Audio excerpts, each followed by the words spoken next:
Hi, welcome. I'm down here in my wormery and I've got a couple bins over here on the shelf that I want to feed today. They're the one right here on top in the corner and the one right below it. They're actually the oldest of my red wiggler bins that I'm still actively feeding. And I was down here a couple days ago feeding the younger of the bins that I'm actively feeding. Today I'm going to be dealing with the older ones. And I actually created a little illustration the last time I was down here to depict what was going on. So the information on this board is a couple days old at this point, but still all true. So these two bins are the ones I pointed out earlier, the ones we're going to be feeding, but they're not 125 and 95 days old anymore. They're now 2 days older, 127, 97 days old. However, the feed count that you could see on here, the number of times that each has been fed, is still correct. So the older one is actually receiving its 20th feeding today, and the one right below it will be receiving its 14th feeding today. And since these are my older bins, I'm really interested in trying to get them ready for harvest soon. So I'm trying not to use materials in these bins that is going to linger and remain in the castings. I'd really like to have stuff that the worms are going to be able to break down quickly and turn into castings, so the material is not littered with all kinds of little bits of stuff that still needs a long time to break down. So for that reason, I'm feeding a whole bunch of materials that are basically leafy stuff. Under this frozen block are the leaves of, well, yeah, I guess for the most part it's Brussels sprout leaves, but there was a little piece of olive in here. The olives that I picked off my frozen pizza the other night because I don't like the olives. And this crazy thing, it's a bunch of spring mix lettuce. Even though it's not lettuce, it's salad, I guess, right? Because I don't think there is any lettuce in here. I think a spring mix is a whole bunch of other types of leaves, but whatever. As you can tell, the stuff was already getting so gooey inside the plastic container that part of it was already just turning to liquid. So I froze it as quickly as I could. And at this point, it's going to the worms, so it's already partially broken down and liquefied, so the worms should really enjoy this. I've also got some coffee over here on the side, so I figured I'd just give a quick intro before we get these bins up on the bench. So I'm going to, I guess I'll rinse this goo off my fingers first before I put the glove on, and then we'll get to work. So in comparison to the bins that I fed the other day, the younger bins, this one is so much more heavy, and I'm sure the other one is quite heavy too. So this is the younger of the two that we're feeding today. This is the 97-day-old bin. And even though I referred to this bin being as red wigglers earlier, it's really a mix. You know, there's not only red wigglers in here, but there's also, from what I understand it, European night crawlers and blue worms too. I received these worms from another vermicomposter in trade for some of my own worms. So the true population of it is a little bit of a mystery, so I'm going on what I was told. So here we can see a number of worms hanging out on the plastic. And I guess the one thing I do believe is that these really fast-moving worms, I don't even know if they're visible on the camera, but these two that are just zipping along the towel, all of these actually, including this one that's trying to crawl up onto me, they do have all of the physical characteristics of the blue worm. I guess some of the things that have been mentioned are just the fast speed right off the bat is one of the identifying characteristics. But like the clitellum, even though it's visible because it's discolored slightly, it's a slightly lighter color than the rest of the worm's body, it's not very bulging and it's not protruding. It's pretty much flush with the rest of the diameter of the worm's body. So between just the physical appearance as well as its behavior in terms of being a fast mover, I believe that these are the blue worms. I started suspecting that they might be blue worms because the person that I received the worms from, he had explained to me how he had purchased these originally from Uncle Jim's worm farm, and they were supposedly red wigglers, but I think it's pretty common knowledge when when you buy red wigglers from Uncle Jim's Worm Farm, a lot of times you are going to receive a mix of red wigglers and Indian blue worms. So this is just another sign of whatever it is that's going on in this bin. Every now and then I just see a chunk of a worm. I've heard numerous things in the comments trying to explain to me what that is and what it means. Here's another chunk of a worm. And look underneath there too. Look at all these little tiny white worms. Every time I see a little tiny white worm, if it's a lot smaller than this, I suspect that it's a pot worm, but these are a lot larger, and some people have provided some input suggesting what those might be. Because I don't think that they're pot worms just based on their fairly large size. And like here too, I pointed at this earlier, but I got distracted by the little white worms on the paper there. Here we could just see a demised worm that's being consumed by mites. So we got all kinds of crazy looking wildlife in this bin, don't we? Just these little white things. Some people have suggested that it is a red worm, but it's just molting or something like that. That it might have just shed its, I don't know, I forget what was, somebody provided like an eyewitness account saying they observed a worm. Here's another one that looks like the mites are chewing it up. I don't know what's going on in this bin. Maybe it's got something to do with this towel, which is something I normally don't use as a covering in my bins. But I didn't really see any reason why it should cause a problem. But it does seem to be a real popular spot for these tiny white worms, whatever they are. Somebody had suggested that maybe it's just a red worm that's molting, and that right after it sheds its old skin or whatever, that it's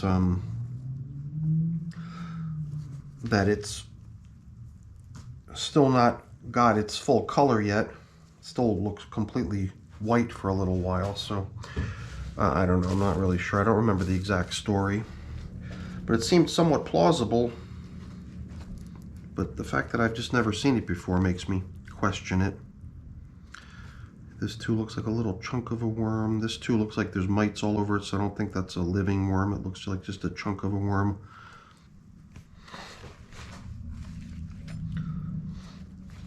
So I'm pretty sure that it's only in this bin that I've been seeing that.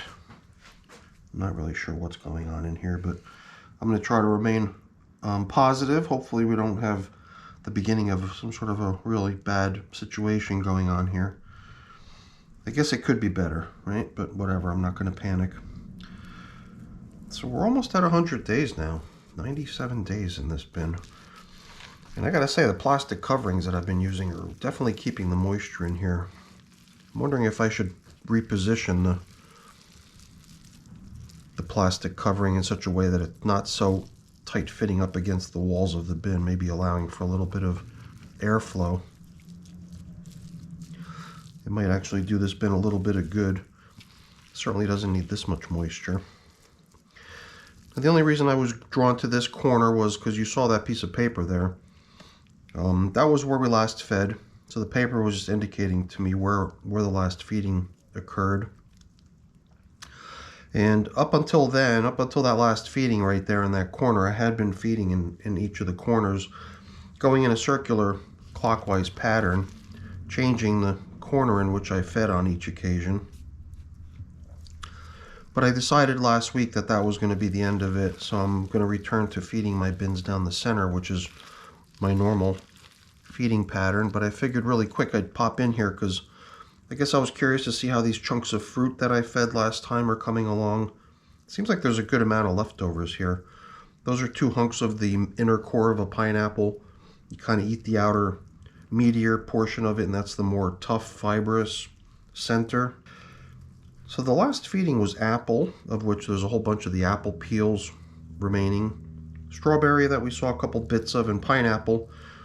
But when we see these banana stems, these would have to go back not one feeding ago, but the previous lap. So it would have been 1, 2, 3, 4, 5 feedings ago, on average a week in between. So these are 35 or more days old, 35, 40 days old. And they're making progress. They're coming along pretty good. The one over here is pretty soft. This one is pretty soft too, but it's got this really large bulbous end of it where I guess the whole bunch kind of connects up to. So there's some leftovers in here, but that's usually not enough to deter me from giving the bin another feeding.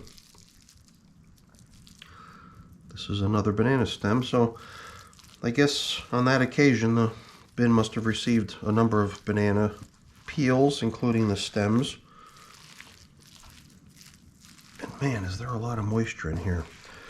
I definitely think it's time to start letting this bin air out a little bit and shed some of this moisture. I'm sure the worms love it, but it's way more than is required or necessary. I'm sure it'll help with the breakdown of the materials a lot,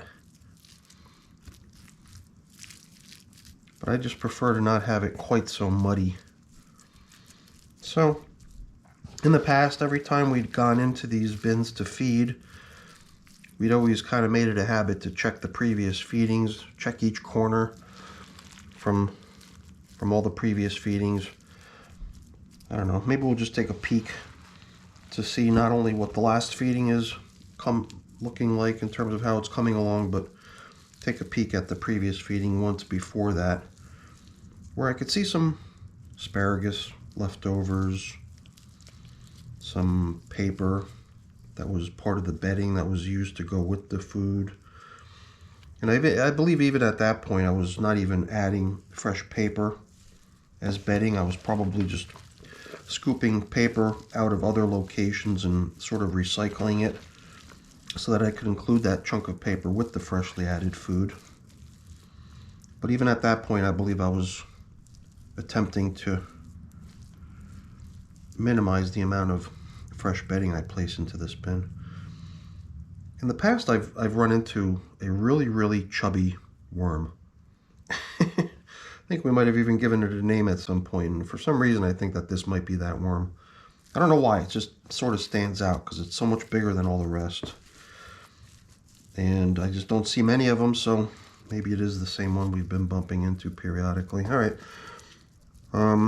There's a lot in this bin that seems to get my attention and sidetrack me from the task at hand.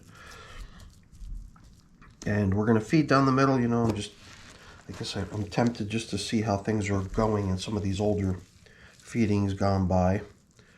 And it does seem like it might be a good idea at this point to try to salvage paper the same way we've done in the past. I guess here with these little tiny bits, all this little tiny white stuff, every time I see little tiny white stuff, I start to think that it's mites. I kind of panic because some of my bins have been seeing a lot of mite activity. But in this case, I believe it's probably just grit, which also resembles mites, because I use pulverized eggshell as grit in my bins. So I'm not going to panic over this. But you know what? I'm going to set it off to the side and we'll incorporate it into the next feeding, but maybe if I can play that video back later quickly, if I could see this stuff all moving around, then I'll know that it's mites, and then I'll know at least for the next time that I might have a situation to tend to over here, but I'm going to assume that we don't have a problem. Not that the mites are such a big problem, especially those white mites. A lot of people will, you know, say in the comments, hey, don't worry about the white mites. They're beneficial, they're good for the soil, they break things down, they're a good composter. And I agree, it's true. I don't object to having them in the bin. It's just when they start showing up in tremendously huge numbers, that's when I start to get a little bit annoyed. Here we've got what remains of half of an avocado and a whole bunch of worms. I'm really enjoying whatever it is that was in this corner. So it does seem like we had to go back quite a number of feedings to find the spot where it looks like a lot of the worms are hanging out. Kind of makes sense too, right? A lot of the materials in the bin sometimes take a good amount of time to break down to the point where the worms can really start taking advantage of it. And I guess this is one of the good corners to be in if you're a worm. So I don't know, I think it was just the high degree of moisture that we observed in this bin that really made me feel like I should try to kind of stir it all up and aerate as much of it as I can out in the old feeding areas. So I didn't come in here with the explicit plan of checking out all the previous feedings, but the high degree of moisture that I observed made me feel like I probably should. So we're going to recycle these bits of paper. Here's just a chunk of the seed out of an avocado. I don't know if that came out of here when we were just digging around. As you can see, there's a good amount of leftovers in every corner of this bin. And I guess that was one of the good things, was by the time you got back to the last corner that was fed the longest time ago. So here in this case, if we had continued in the clockwise fashion, we would be feeding here. And there was a lot of worms, but not a lot of leftovers, with the exception of the avocado pieces. And it probably would have been a timely feeding for that corner. But like I said, we're going to be switching over to feeding down the middle, which in the past has always been kind of my routine. And in a way, we are now kind of returning to a very, very old feeding location. Because before I adopted that whole pattern feeding of going around the corners each time, I was feeding in here too, down the middle, up until I started that pocket feeding stuff. So the worms hanging out down the middle might actually still be working on some old food from many, many feedings ago. I believe it was 8 feedings, so it was 2 times around. So 2 visits to each corner in the process. So it's kind of hard to imagine that there would still be leftovers from such a long time ago in the middle of the bin, but it's still possible. It's probably more realistic to think that the reason we see so many worms down the middle is just because it is sort of kind of the central hub of the bin, where the worms just do need to sort of pass through there if they're just cruising around. And man, considering how many we saw when we first uprooted the middle section, they all dive down so quick. These Indian blues are really pretty fast. I would almost say there's probably more Indian blues in here than red wigglers. I mean, I haven't really taken an active look at what I'm seeing here. I'm just, kind of moving things around in mass. But just based on the speed of the little critters, it does seem like we've got a lot of real fast moving worms in here. Alright, so I just like to place the bedding bits that I'm including with my feedings down low underneath the food that I'm adding. So here's the stuff that we salvaged from elsewhere. Place it down there so that it just continues getting the drippings of whatever food it is that they're receiving today. And at this point I'm questioning whether I really want to add much more food to a bin that still has this much surplus in it. Kind of wondering if we're going to see the same thing in the other bin too. Chances are we'll see something fairly similar. But I guess we'll know when we get there, and we'll be there soon. We're almost done here. Here we just want to chip off some of this really nasty, rotting spring mix salad. Ugh. Kind of defeats the purpose of wearing gloves to get my clean hand this filthy. Okay. Let me just give them a little bit of this more fresh stuff on top.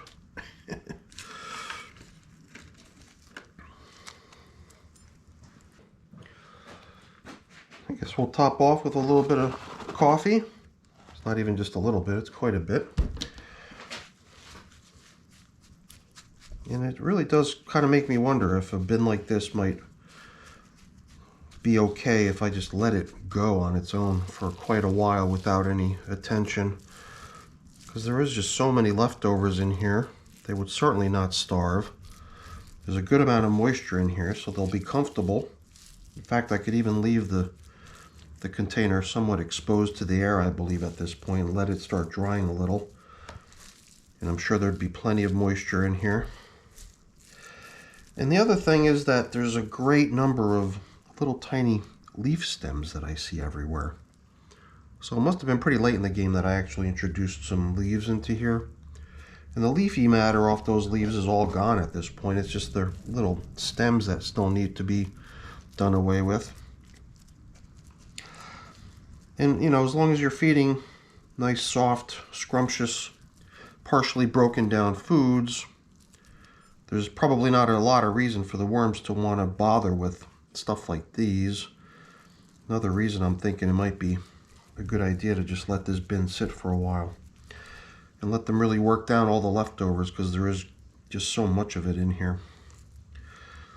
All right, let's start putting this whole thing back together. But I am thinking of maybe doing so in a way that allows for a little bit of drying to occur in here.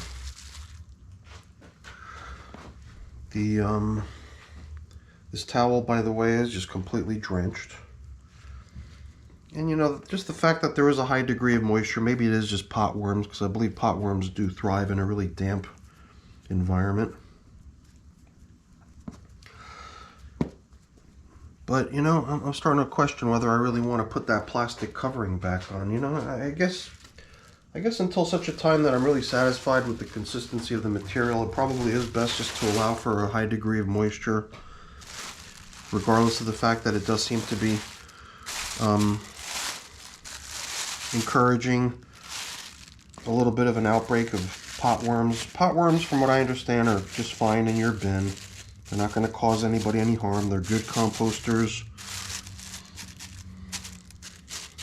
And once you do start drying stuff off, their numbers will drop. So I think for now it's probably okay just to let things continue as is. But I'm really questioning whether I need to feed anytime soon. It might be best just to let this bin run for a while with whatever food's in here now. But that's it for this bin. Let's move over to the older of the two that we're going to feed, the 127-day-old system. You know, I don't know. It's just I get a little panicky every time I start thinking about suggesting to myself that maybe withholding feedings from a bin is the best next step. Because I feel like I've been doing that in so many of my systems, I'm just running out of places to put all my kitchen scraps, and the stuff just keeps on piling up. So I keep thinking to myself, well, what am I going to do with all my kitchen scraps? I shouldn't really panic, because I do have just an outdoor composting barrel that I could chuck stuff into. And I might even end up doing that, because I am kind of in overflow mode at this point. See, I mean, looking through these worms, they definitely look like red wigglers. You don't see any that are just sprinting out of view. You look at the clitellum on all these little guys, and there's like a very distinct bulge in each case. So, you know, I am pretty confident that what I'm seeing in a bin like this is in fact red wigglers. And I would almost say that the higher number of worms, the majority of, I believe, what we saw in the last system that we fed were probably those Indian blue worms. Even though, from what I understand, there's also, you know, a couple other type of worms mixed in there with them. Yikes. This poor piece of paper is really tattered, isn't it? And look at all those fine castings. Really nice. This bin is definitely getting pretty full. I guess not only because of its age, but also because of just the feeling that I'm approaching the capacity of the system, or the bin. It might be time to start considering driving this system towards harvest as well. So here too, this was receiving the same treatment as all the other ones. It would have been fed there, would have had all its previous feedings in the other corners. I'm going to be switching to center feeding. So I guess maybe, since I'm not seeing so many things here that are causing me alarm like I did in the other system, I'm feeling like we're already making a lot better progress. So here we're seeing some apple peels from the previous feeding. This is just a banana stem that fell apart in my hands, and you can see 3 worms or more right there in the middle of it, ripping it to shreds. More apple peels. I believe here too, yeah, what's this? Presumably more eggshell, crushed eggshell, I hope, and not mites. But it is fair to assume that that's what we're seeing here. I thought that in here too I had placed a couple large chunks of pineapple. I was just curious to see how those are coming along. I just kind of left them large, the same way they were when all the meaty portions of it were hacked off to be served as dinner over at my mom's house. Because then, it's very easy to spot them in future check-ins. I was just curious to see how they're coming along. A lot of people talk about how acidic the pineapple is. I think somebody even mentioned yesterday in the comments that feeding the pineapple, they'll eat the acidic food, the pineapple, and then the acidity will actually kind of, I don't know, melt the worm from the inside out. I don't know. I keep hearing all these crazy things. I wonder how many of them are true, how many of them are wives' tales. I'm generally not so, concerned. I just pretty much wing it. I mean, there's certainly certain rules to live by when you're feeding your bins, but I try not to feel so bound. I like the unstructured approach. Here's just I guess what's left of a core with the stem still there. More peels. The worms really seem like they're doing a number on this portion that they received last time I was in here, which was almost all fruits. It was all fruits. It was apples, pineapples, and strawberries. Here, though, I'm not really seeing any signs of the strawberry. Maybe that little chunk that I saw earlier was a little tiny leftover bit of strawberry. So, yeah, things are looking pretty good in this corner. The castings just look so nice, and they're so nice and flaky. Here, the moisture level is just the way I like it. Everything has a nice dampness to it, but none of it seems muddy or stuck to itself or doesn't have that squishy sound to it. It just seems like the perfect consistency. Here too, I just hope that what I'm seeing is crushed eggshell and not mites. Especially in the corner where I last fed fruits, the mites really do seem to be drawn to stuff that's kind of sweet. So I guess I was more interested in picking around the other corners of that other bin because there were so many leftovers and things were so muddy, and we were seeing broken worms and what appeared to be pot worms, and it did seem like that other bin is maybe not doing quite as well as this one. This bin almost seems like the perfect textbook example. Oh yeah. Now here, it's not surprising to bump into a huge number of worms, not in the most recently fed area, but an area that was fed even a longer time ago. In this case, 2 feedings ago. Because here the foods really had a chance to break down nicely. And there's still some leftovers in here too, but not too many. Some of these larger chunks of stuff might be paper, maybe? Or banana peel. They're really working it down. I could tell there's a little fibers running along the length of it. That's all banana peel. Considering it was only in there from 2 feedings ago, it's really doing quite nicely. Assuming it's from 2 feedings ago. Now, this is something that I just recognized from previous check-ins. It's like a peach pit or something. And I know that that's not going to get broken down anytime soon. So when we get around to harvesting this bin and relocating the worms, that's one of those things that's just going to be going with the worms. Here's also another banana peel stem. You can tell just from the fibrous appearance of it, and it's totally going to pieces. So that's a pretty nifty corner to check in on. I guess this is also what I believe to be my most heavily populated bin, which also makes it fun to check in on. It might also be part of the reason it's performing so well, because just the huge number of worms, you know, rip whatever food gets placed in here to shreds. And yeah, we're seeing some leftovers, but certainly not much.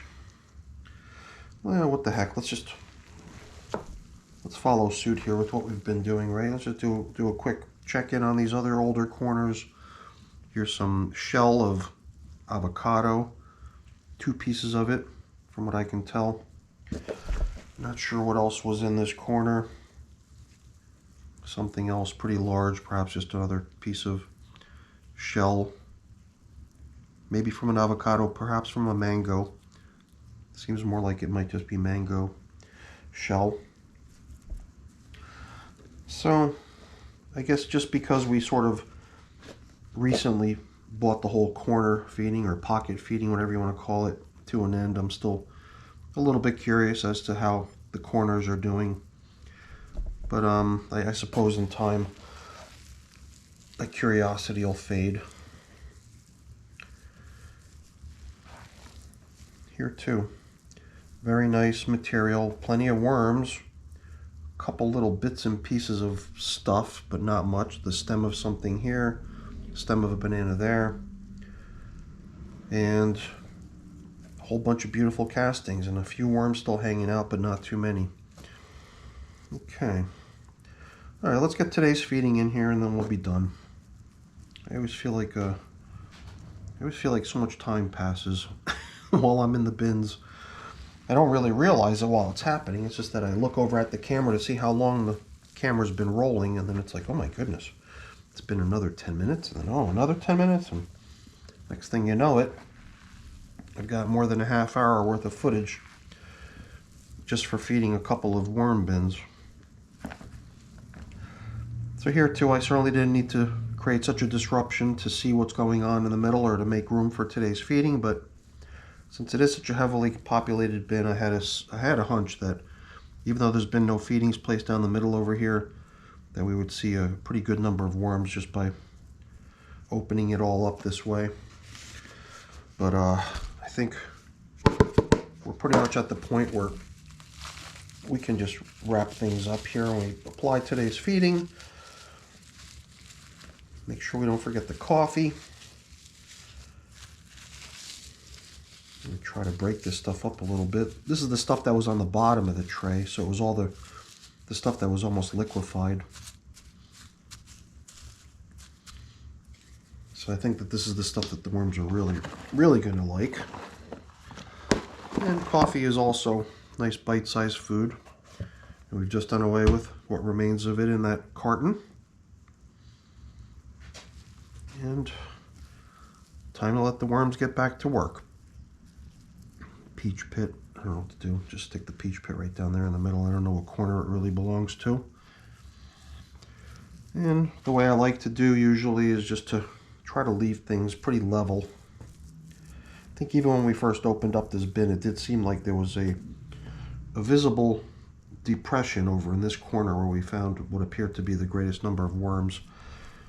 And it did seem like that was going to be an interesting corner. Just even before opening it up, we can tell just from the fact that it had reduced in volume so much that it had actually dropped in its level. So I had a hunch that we were going to see a lot of worms in there even before we checked in on it. So yeah, a lot of times just the amount of material that is left on my glove at the end is a sign of how damp a system is. But in this case, I don't know if it's the material from the bin or if it's just the nasty food that they just got fed. It might have just been that really nasty salad. So this this is really just, I guess, here to show us where we last fed. But I guess since I'm switching back to feeding in the middle on all my Red Wiggler bins, it should be easy enough going forward. I suppose it was a nice thing while I was always feeding in the corners. And in there too, I was always feeding in the same corner in each bin. So it was not too confusing. I always knew where to look, but it's more of like a tradition just to show where the last feeding occurred. And this piece of paper across the top too is kind of a tradition in my bins too. I like it to be there sort of a hand-in-hand partner to the plastic covering the top, because the recirculating moisture underneath the plastic lands on that paper and makes the paper into a fairly popular spot, resulting in it getting pretty much nibbled away, as you see right there. All right. Always fun checking in on these really old and really heavily populated bins. So there's always a lot of action going on. All right, got a little bit of cleanup to do here, and I'll put everything away. I'm not going to take your time with that stuff because that's boring. Before I go though, let me just really quickly say thank you. Thanks so much for watching. I hope you enjoyed the video. If you did, as always, please remember to leave me a quick thumbs up. That's always really appreciated. If you haven't done so already, also consider subscribing to the channel too. That's really appreciated as well. All right, everyone, have a great day. Thanks for watching. Bye.